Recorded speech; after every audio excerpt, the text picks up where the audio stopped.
उत्तर प्रदेश सतत और समान विकास की ओर विषयक 2 दिवसीय लर्निंग कॉन्क्लेव के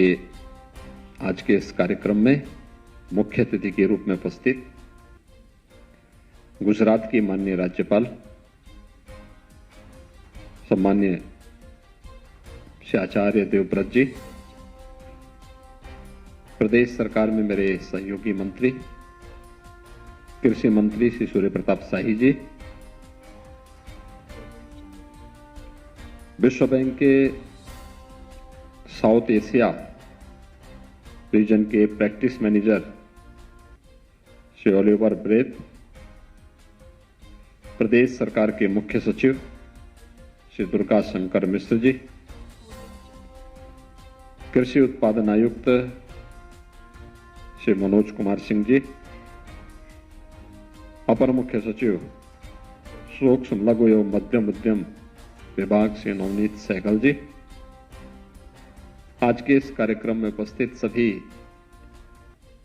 कृषि वैज्ञानिक और विशेषज्ञगण, हमारे प्रगतिशील कृषक बंधु और उपस्थित भाइयों बहनों, मुझे प्रसन्नता है कि कृषि विभाग के द्वारा पिछले 1 महीने के अंदर कई इस प्रकार के कार्यक्रम प्रदेश के अंदर आयोजित हुए हैं और उसमें आज का ये कार्यक्रम, जिसमें भी एक महत्वपूर्ण उद्बोधन गुजरात के माननीय राज्यपाल आचार्य देवव्रत जी ने हम सबके सामने दिया है कि कम लागत में किसान की आमदनी को कैसे बढ़ाया जा सकता है। उत्पादन अधिक होगा तो आमदनी स्वयं अधिक होगी, लागत कम उत्पादन ज्यादा, और उसकी एक बहुत सहज और सरल विधि प्राकृतिक खेती के बारे में हम सबको यहां पर अवगत कराया। भारत जैसे देश में जहां पर ऋषि और कृषि एक दूसरे के साथ जुड़े हुए थे, जहां पर गौ और गोवंश न केवल आस्था का बल्कि अर्थव्यवस्था का भी आधार था, वहां पर प्राकृतिक खेती उस आस्था के साथ साथ अर्थव्यवस्था को भी कैसे संबल प्रदान कर सकता है, उस पर एक महत्वपूर्ण अभी व्याख्यान आपने आचार्य जी के श्रीमुख से यहां पर सुना है।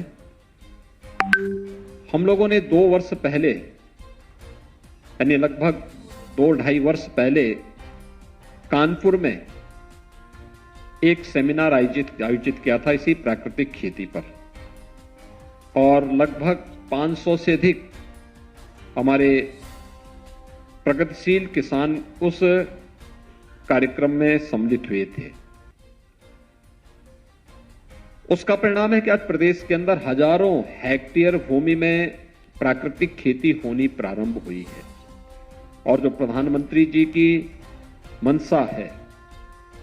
कि हमें विष मुक्त खेती देनी है, और उस दृष्टि से कम लागत में या जीरो लागत में प्राकृतिक खेती, किसान का फर्टिलाइजर, रसायन और पेस्टिसाइड की बचत करते हुए जो किसान के पास है या जिनका उत्पादन किसान स्वयं करता है, उससे ही वह अपनी खेती को आगे बढ़ा सकता है। यह एक अभिनव प्रयोग सफलतापूर्वक आगे बढ़ रहा है, और मैं मानता हूं कि हमारे कृषि वैज्ञानिक हमारे प्रगतिशील किसानों के साथ मिलकर के इस व्यवस्था को अधिक से अधिक क्षेत्रफल की तरफ अग्रसर करेंगे। उत्तर प्रदेश जैसे राज्य में यह मुझे लगता है कि यहां के किसानों की आमदनी को कई गुना बढ़ाने में सहायक हो सकता है। देश के अंदर सर्वाधिक किसान हमारे पास, सबसे अच्छी उर्वरा भूमि भी हमारे पास, सबसे अच्छा जल संसाधन भी हमारे पास। देश के अंदर कृषि की जितनी भूमि है उसमें से 11 से 12% उत्तर प्रदेश के हिस्से में आती है और उस 11 से 12% भूमि पर ही उत्तर प्रदेश में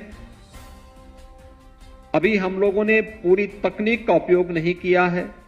लेकिन उस सब के बावजूद देश का 20% खाद्यान्न का उत्पादन अकेले उत्तर प्रदेश कर रहा है। और मुझे लगता है कि अगर हम सही वैज्ञानिक सोच के साथ कृषि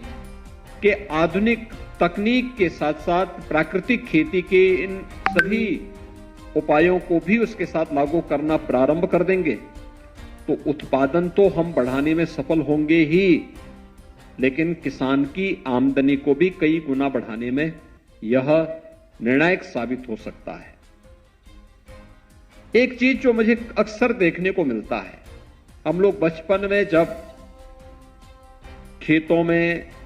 या कहीं किसी बगीचे में, पार्क में प्राकृतिक रूप से उगे हुए पुष्प तोड़ते थे या देखते थे तो उनकी एक खुशबू होती थी, दूर दूर तक खुशबू जाती थी। उत्तराखंड में तो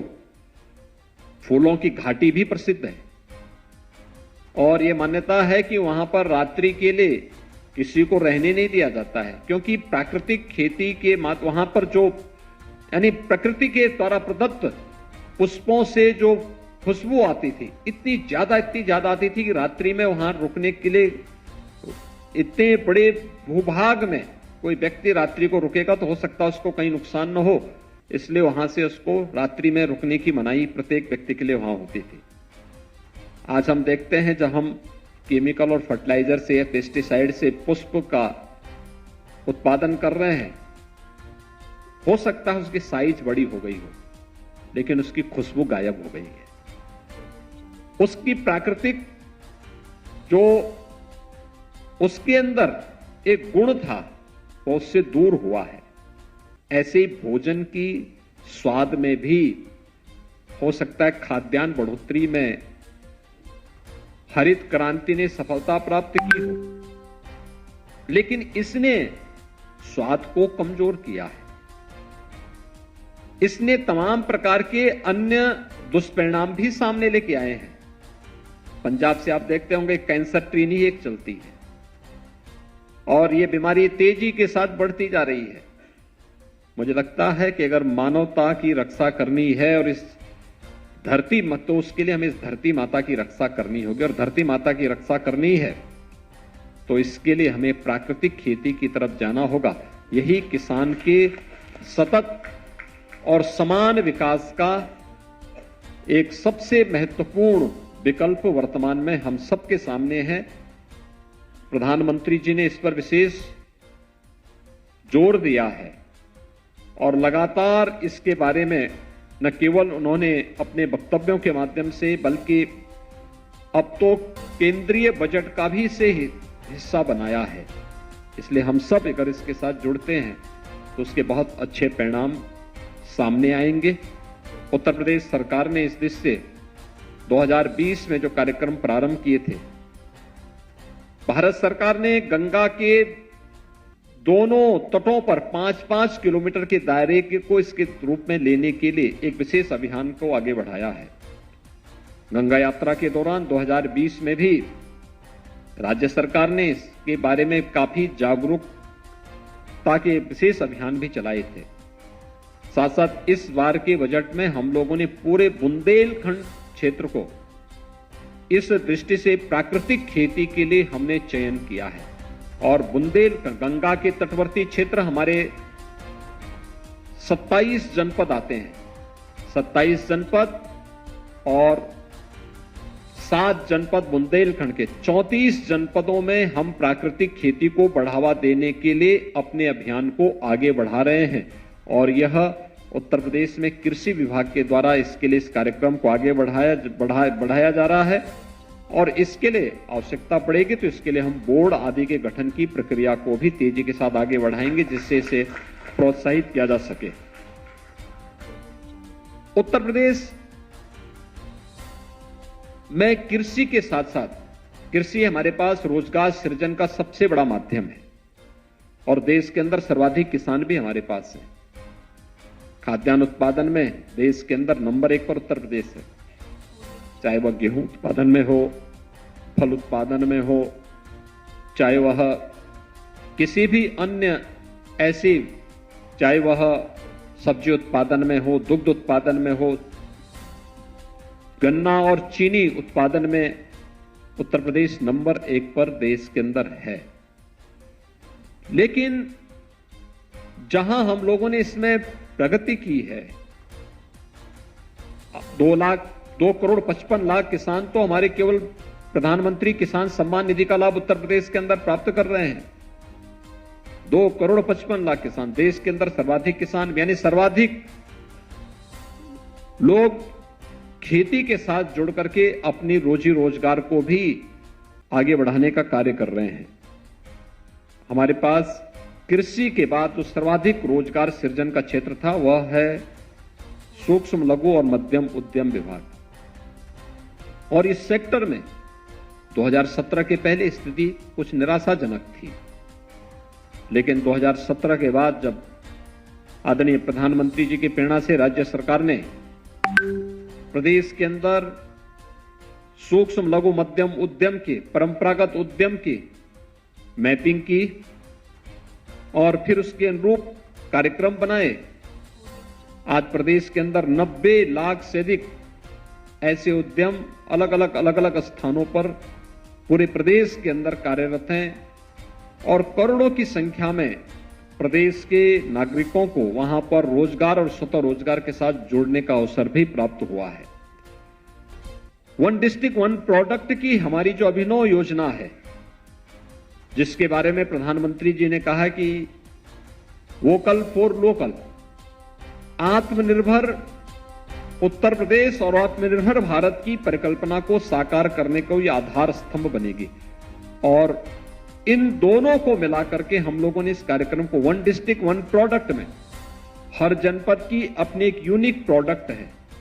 जिसके प्रोत्साहन के लिए प्रदेश सरकार ने उसको तकनीक के साथ जोड़ने,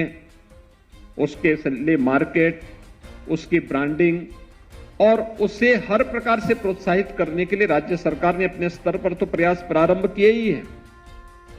अब कृषि क्षेत्र में भी हम लोगों ने इस कार्यक्रम को आगे बढ़ाना प्रारंभ किया है। जैसे सिद्धार्थनगर में काला नमक चावल, काला नमक चावल के बारे में कहते हैं भगवान बुद्ध के समय ये चावल की वैरायटी आई थी। प्राकृतिक पद्धति से जब उस खेती को लोग वहां पे करते हैं तो उसकी खुशबू अपनी कई 100 मीटर दूर तक अपने आप दिखाई देती है। और मुझे लगता है उसको पुनर्जीवित करने के लिए जो प्रयास आईसीआर के द्वारा, नरेंद्र देव कृषि विश्वविद्यालय के द्वारा, स्थानीय प्रगतिशील किसानों के द्वारा प्रारंभ हुआ है, वो अत्यंत इस समय मुझे लगता है कि बहुत अच्छी उसकी प्रोग्रेस है, बहुत अच्छी उसकी डिमांड भी देश के अंदर भी और दुनिया के अंदर भी हो रही है। ऐसे ही मुजफ्फरनगर जनपद में गुड़ की अलग अलग वैरायटी सामने आई, वहां गुड़ महोत्सव ही वहां पर आयोजित हो रहा है और गुड़ महोत्सव के माध्यम से लोगों को इसके प्रति आगे प्रेरित भी किया जा रहा है। आपने देखा होगा बहुत सारी जगह अब तो प्रदेश के अंदर सुल्तानपुर के हमारे एक प्रगतिशील किसान ने ड्रैगन फ्रूट को भी वहां पर उगाने का काम किया और सफलतापूर्वक कोई फसल ले रहे हैं। आपने देखा होगा झांसी की एक बेटी ने अपने घर की छत का उपयोग करते हुए उसमें स्ट्रॉबेरी की खेती प्रारंभ कर दी। अब वह बृहद स्तर पर खेती में इस कार्यक्रम को कर रहे हैं। उनके पिताजी बीच में मुझे मिले थे और उन्होंने मुझे बताया कि कैसे वहां पर उन्होंने इस कार्यक्रम में 1 एकड़ खेती में 10 लाख रुपए तक का उत्पादन उन्होंने वहां पर सुनिश्चित किया है। और मुझे लगता है कि किसान जब इस तरीके से खेती के विविधीकरण की तरफ भी जाएंगे तो वह उनकी आय को भी कई गुना बढ़ाने में मदद कर सकती है। इसी प्रकार से जो प्रदेश के अंदर महिला स्वयंसेवी समूह हैं, अनेक रचनात्मक कार्यक्रमों के साथ वे कार्य कर रही हैं। हमारे बुंदेलखंड की बलेनी मिल्क प्रोड्यूसर अपने आप में एक उदाहरण है। उस क्षेत्र की महिलाओं ने किस रूप में महिलाओं के स्वावलंबन की दिशा में कार्य हो सकता है, इसका एक उदाहरण प्रस्तुत किया। ऐसे ही प्रदेश के अंदर राज्य सरकार ने महिला स्वयंसेवी समूह को स्वावलंबन की ओर अग्रसर करने के लिए हम लोगों ने यह भी तय किया कि प्रदेश के अंदर जितने भी राज्य सरकार के द्वारा पोषाहार के कार्यक्रम, केंद्र और राज्य सरकार के पोषण मिशन के कार्यक्रम होंगे, इसे महिला स्वयंसेवी समूह ही अपने अपने जनपदों में संचालित करेगी और सफलतापूर्वक वह कार्यक्रम प्रदेश के अंदर वर्तमान में लागू हुआ है। कहीं पर पब्लिक डिस्ट्रीब्यूशन सिस्टम में कहीं कोई किसी भी प्रकार का कोई शिकायत आती है तो हम लोग वहां पर राशन कोठी की दुकान को महिला स्वयंसेवी समूह को सौंप देते हैं। महिला स्वयंसेवी समूह ही उसको संचालित वहां पर करे। बहुत सारे ऐसे मॉडल हैं जिसको हम आगे बढ़ाने का कार्य कर सकते हैं और इसीलिए उत्तर प्रदेश जैसे राज्य में यहां के सतत और समान विकास के लिए प्राकृतिक खेती और सूक्ष्म लघु मध्यम उद्यम, ये दोनों मिलकर के इसको बहुत अच्छे मॉडल के रूप में प्रस्तुत कर सकते हैं। कृषि विभाग के द्वारा इस कार्यक्रम को सूक्ष्म लघु मध्यम उद्यम विभाग के साथ मिलकर के आगे बढ़ाने का कार्य किया गया है। मुझे पूरा विश्वास है कि हम मिलकर के इन सभी कार्यक्रमों के माध्यम से प्रदेश के प्रगतिशील किसानों को, प्रदेश के अधिक से अधिक लोगों को इसके साथ जोड़ करके इसके माध्यम से उत्तर प्रदेश के सतत और समान विकास की प्रक्रिया को आगे बढ़ाने का कार्य करेंगे। इस 2 दिवसीय जो लर्निंग कॉन्क्लेव है, इसके प्रति हमारी पूरी शुभकामनाएं हैं और मुझे पूरा विश्वास है कि इस लर्निंग कॉन्क्लेव के माध्यम से हम एक ठोस एक्शन प्लान को आगे बढ़ा करके उत्तर प्रदेश के अंदर हर एक जनपद में, 9 क्लाइमेटिक जोन में, हर कृषि विज्ञान केंद्र को आधार मान करके इस कार्यक्रम को हर किसान तक पहुंचाने में भी सहायक, यह कॉन्क्लेव सहायक होगा। इस पूरे